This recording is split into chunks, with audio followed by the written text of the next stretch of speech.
Hello, good morning, good afternoon, good evening.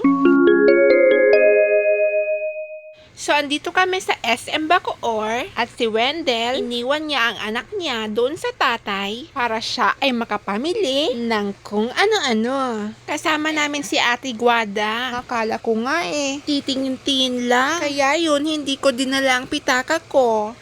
Nako, uutang na lang ako kay Wendell. Bayaran ko pagbalik ng bahay. So, bumili ng damit para kay Dre. At si Ate Goda naman, bumili ng para sa aso niya. Si Wendell naman, bumili ng sapatos. Hay nako, outland. Hindi mo pa ako mapapabili niyan. Saka na, kapag mayaman na ako, hanap muna ako ng mas mura. Ayan, mas okay sa akin yan. Sabi pa ni Ate Guada, bumili kayo ng parehong kulay.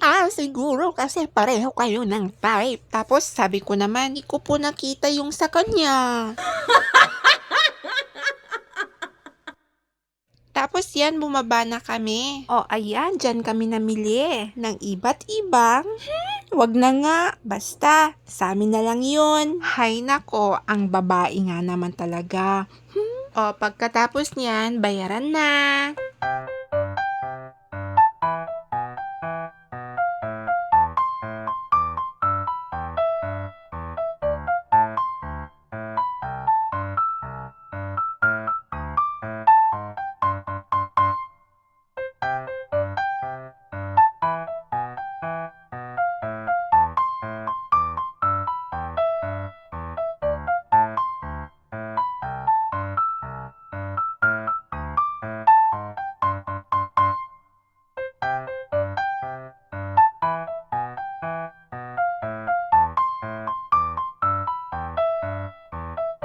So ayan, tapos na. Si Ate Guada at Wendell, miretso pa sa Watson. Bumili ng gamot namin ni Mamita. Libre ni Ate Jillian. Pareho kami, 1 buwan na gamot.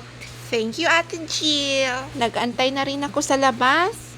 Tapos, pautang nga. Wala akong pitaka Gusto ko yan, Sasakyan pala ni Ate Guada ang ginamit namin. Thank you, Ate Guada. O siya, tapos na. Huwag niyo po sanang kakalimutang i-share at i-subscribe na rin. Meron pa.